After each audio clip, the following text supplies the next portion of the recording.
السلام علیکم ورحمۃ اللہ وبرکاتہ۔ الحمد للہ رب العالمین والصلاة والسلام علی سید المرسلین، اما بعد فاعوذ باللہ من الشیطان الرجیم، بسم اللہ الرحمن الرحیم۔ برادران عزیز و معزز خواتین، آج کی اس نشست میں سورۃ الکہف کی آیت نمبر 110 کا ترجمہ و تفسیر پیش کرنے کی سعادت حاصل کی جائے گی۔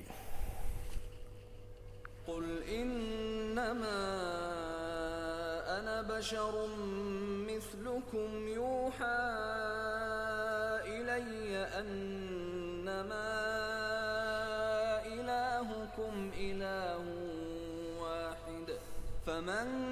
كان يرجو لقاء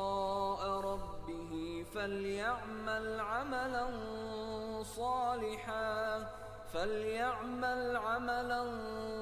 صالحا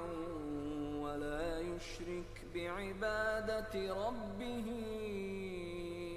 أحدا۔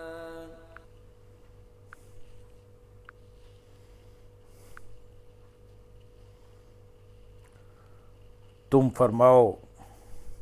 میں ظاہراً تمہاری طرح ایک بشر ہوں، مجھے وحی آتی ہے کہ تمہارا معبود ایک ہی معبود ہے، تو جو اپنے رب سے ملاقات کی امید رکھتا ہو اسے چاہیے کہ نیک کام کرے اور اپنے رب کی عبادت میں کسی کو شریک نہ کرے۔ قل، تم فرماؤ۔ حضرت عبداللہ بن عباس رضی اللہ تعالیٰ عنہما فرماتے ہیں، اس آیت میں اللہ تعالیٰ نے اپنے حبیب صلی اللہ علیہ وسلم کو عاجزی کی تعلیم دی اور انہیں یہ کہنے کا حکم دیا کہ میں بھی تمہاری طرح آدمی ہوں، یعنی جیسے تم انسان ہو اسی طرح میں بھی انسان ہوں، البتہ مجھے تم پر یہ خصوصیت حاصل ہے کہ میری طرف وحی آتی ہے اور وحی کے سبب اللہ تعالیٰ نے مجھے اعلیٰ مقام عطا کیا ہے۔ احمد رضا خان رحمۃ اللہ علیہ فرماتے ہیں، کافر انبیاء علیہ السلام کو اپنا سا بشر مانتے تھے، اس لیے ان کی رسالت سے منکر تھے۔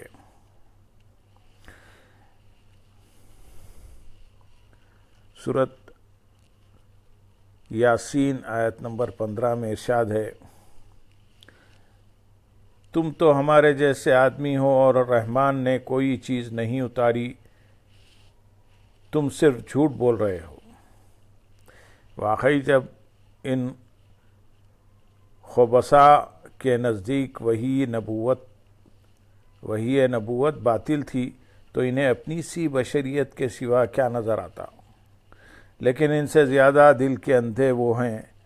جو کہ وحی نبوت کا اقرار کریں اور پھر انہیں یعنی انبیاء اکرام علیہ السلام کو اپنا ہی سا بشر جانیں۔ زید کو قل انما انا بشر مثلکم سوجا اور یوحا الیہ نہ سوجا، جو غیر متناہی فرق ظاہر کرتا ہے۔ زید نے اتنا ہی ٹکڑا لیا جو کافر لیتے تھے۔ انبیاء علیہ السلام کی بشریت جبریل علیہ السلام کی ملکیت سے اعلیٰ ہے۔ وہ ظاہری صورت میں ظاہر نبیوں کی آنکھوں میں بشریت رکھتے ہیں، جس سے مقصود خلق کا ان سے انس حاصل کرنا اور ان سے فیض پانا ہے۔ لہذا ارشاد فرماتا ہے سورۃ انعام آیت نمبر 9 میں، اور اگر ہم فرشتے کو رسول کر کے بھیجتے تو ضرور اسے مرد ہی کی شکل میں بھیجتے اور ضرور انہیں اسی شبے میں رکھتے جس دھوکے میں اب ہیں۔ اس سے ظاہر ہوا کہ انبیاء علیہ السلام کی ظاہری صورت دیکھ کر انہیں اوروں کی مثل سمجھنا، ان کی بشریت کو اپنا سا جاننا ظاہر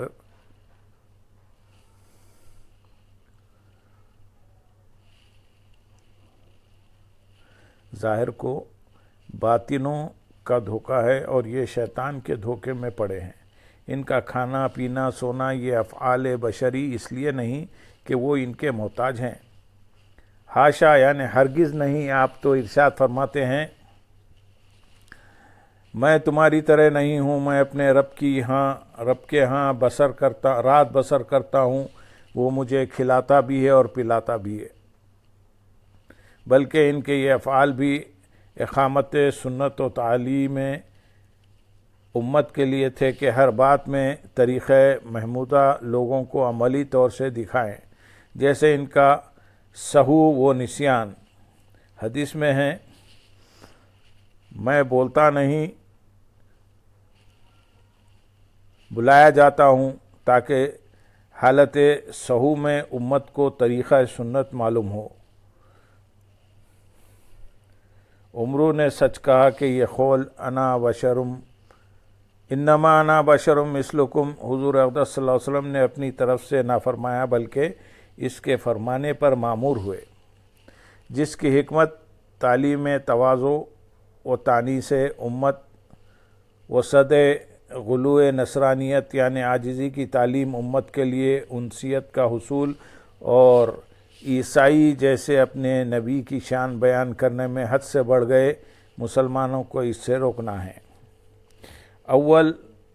دوم ظاہر اور سوم یہ کہ مسیح علیہ السلام کو ان کی امت نے ان کے فضائل پر خدا اور خدا کا بیٹا کہا، پھر فضائل محمدیہ علی صاحبہ افضل الصلاۃ و تحیت کی عظمت شان کا اندازہ کون کر سکتا ہے۔ یہاں اس غلو کے صد باب روکنے کے لیے تعلیم فرمائی گئی کہ کہو میں تم جیسا بشر ہوں، خدا یا خدا کا بیٹا نہیں، ہاں یوحا الیہ رسول ہوں۔ دفع افراط و نصرانیت کے لیے پہلا کلمہ تھا اور دفع تفریط ابلیسیت کے لیے دوسرا کلمہ اسی کی نظیر ہے، جو دوسری جگہ ارشاد ہوا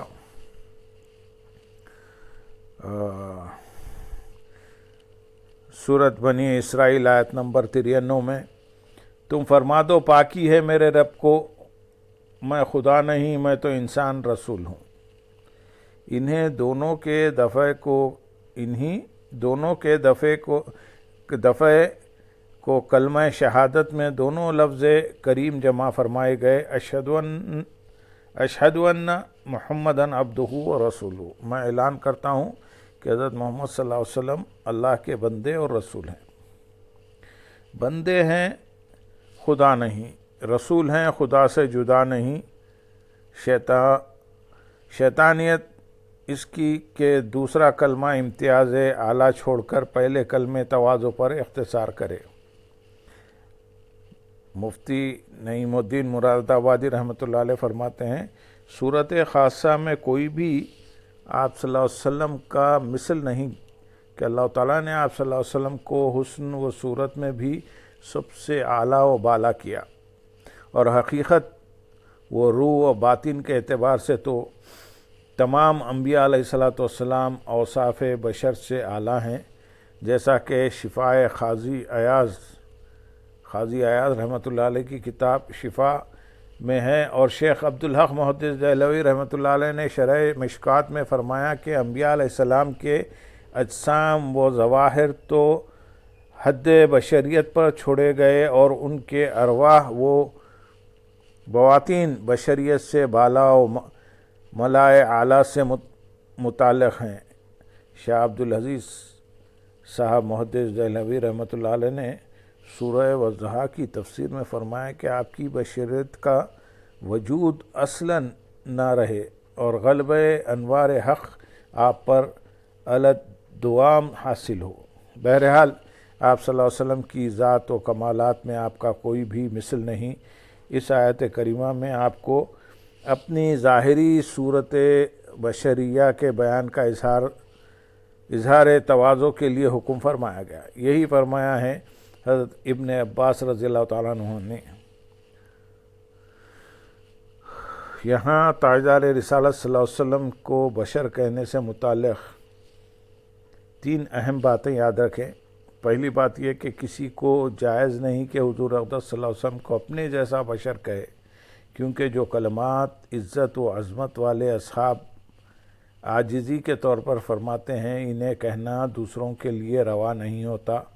حضرت علامہ شیخ عبدالحق محدث دہلوی رحمۃ اللہ علیہ فرماتے ہیں، واضح رہے کہ یہاں ایک ادب اور قاعدہ ہے جسے بعض اصفیاء اور اہل تحقیق نے بیان کیا ہے، اور اسے جان لینا اور اس پر عمل پیرا ہونا مشکلات سے نکلنے کا حل اور سلامت رہنے کا سبب ہے، اور وہ یہ ہے کہ اگر کسی مقام پر اللہ تعالیٰ کی طرف سے کوئی خطاب، عتاب، رعب و دبدبے کا اظہار یا بے نیازی کا وقوع ہو، مثلا آپ ہدایت نہیں دے سکتے، آپ کے اعمال ختم ہو جائیں گے، آپ کے لیے کوئی شے نہیں، آپ حیات دنیاوی کی زینت چاہتے ہیں، اور اس کی مثل دیگر مقامات یا کسی جگہ نبی کی طرف سے عبدیت، انکساری، محتاجی، عاجزی اور مسکینی کا ذکر آئے، مثلا میں تمہاری طرح بشر ہوں، مجھے اسی طرح غصہ آتا ہے جیسے عبد کو آتا ہے، اور میں نہیں جانتا اس دیوار کے ادھر کیا ہے، میں نہیں جانتا میرے ساتھ اور تمہارے ساتھ کیا کیا جائے گا، اور اس کی مثل دیگر مقامات۔ ہم امتیوں اور غلاموں کو جائز نہیں کہ ان معاملات میں مداخلت کریں،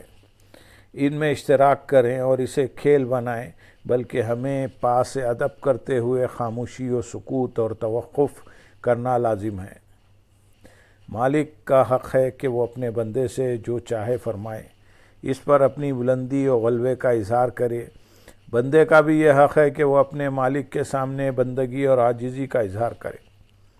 دوسرے کی کیا مجال کہ وہ اس میں دخل اندازی کرے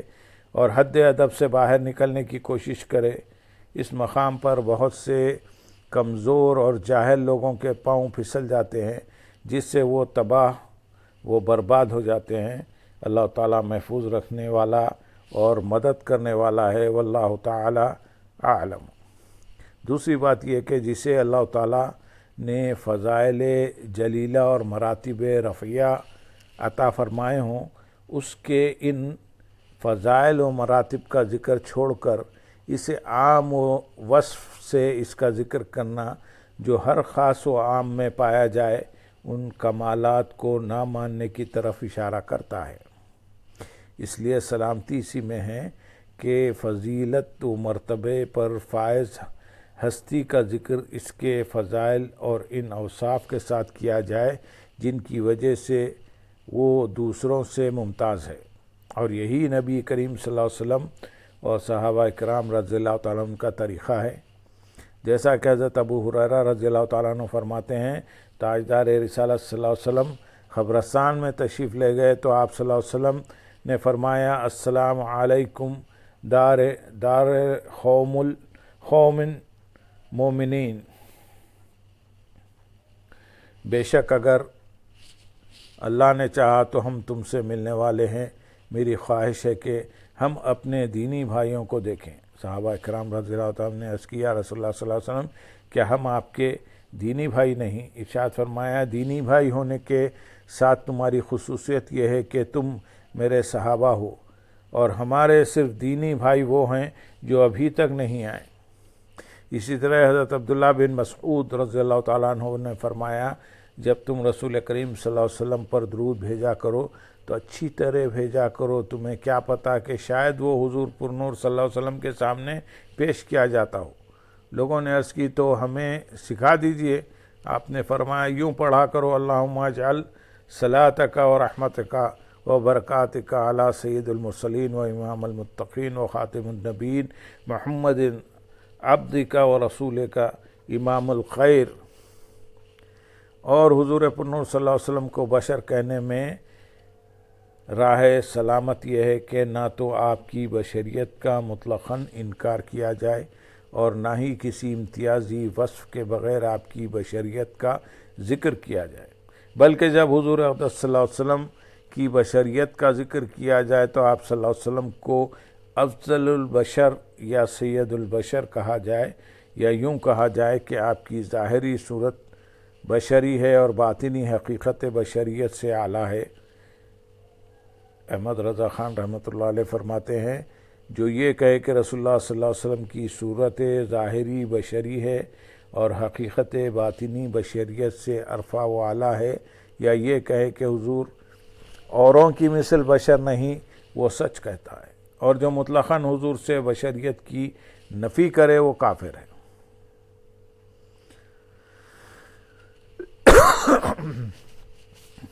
اللہ تعالیٰ قرآن مجید میں ارشاد فرماتے ہیں، سورۃ بنی اسرائیل آیت نمبر 93 میں، تم فرماؤ میرا رب پاک ہے، میں تو صرف اللہ کا بھیجا ہوا ایک آدمی ہوں۔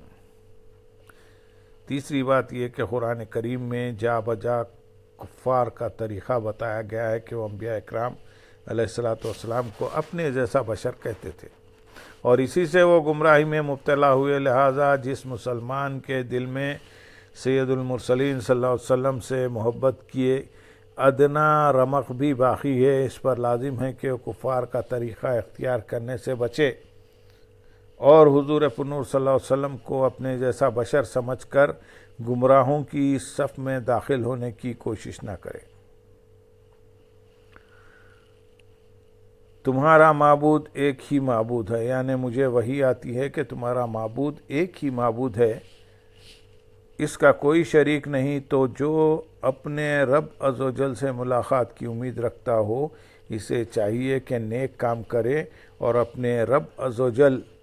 کی عبادت میں کسی کو شریک نہ کرے، شرک اکبر سے بھی بچے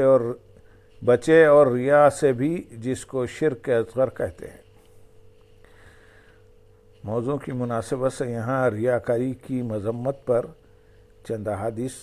بیان کی جائیں گے۔ نمبر 1، حضرت ابو ہریرہ رضی اللہ تعالیٰ عنہ سے روایت ہے، نبی اکرم صلی اللہ علیہ وسلم نے فرمایا، اللہ تعالیٰ ارشاد فرماتا ہے، میں شریک سے بے نیاز ہوں، جس نے کسی عمل میں میرے ساتھ کسی غیر کو شریک کیا میں اسے اور اس کے شرک کو چھوڑ دیتا ہوں۔ دوسری حدیث حضرت ابو سعید بن ابو فضالہ رضی اللہ تعالیٰ عنہ سے روایت ہے، حضور اقدس صلی اللہ علیہ وسلم نے ارشاد فرمایا، اللہ تعالیٰ جب قیامت کے دن جس میں کوئی شک و شبہ نہیں لوگوں کو جمع فرمائے گا تو ایک پکارنے والا پکارے گا، جس نے کسی ایسے عمل میں جو اس نے اللہ کے لیے کیا تھا کسی کو شریک ٹھہرایا تو اسے اس کا ثواب اسی غیر خدا سے طلب کرنا چاہیے، کیونکہ اللہ تعالیٰ تمام شریکوں کے شرک سے بے نیاز ہے۔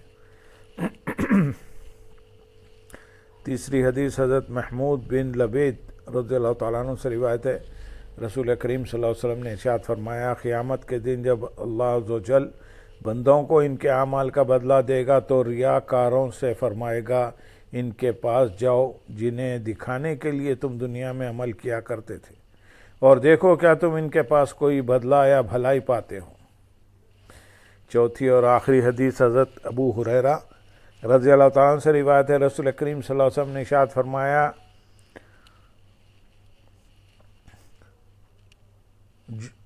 جب الحزن سے اللہ عز و جل کی پناہ مانگو۔ صحابہ اکرام رضی اللہ تعالیٰ نے عرض کی، جب الحزن کیا ہے؟ ارشاد فرمایا، جہنم کی ایک وادی ہے جس سے جہنم بھی روزانہ 100 مرتبہ پناہ مانگتی ہے۔ ہم نے عرض کی، اس میں کون لوگ داخل ہوں گے؟ ارشاد فرمایا، وہ خاری جو اپنے اعمال لوگوں کو دکھانے کے لیے کیا کرتے تھے۔ اللہم صلی علی سیدنا محمد وعلی آل سیدنا محمد وبارک وسلم، وآخر دعوانا ان الحمدللہ رب العالمین۔ سبحان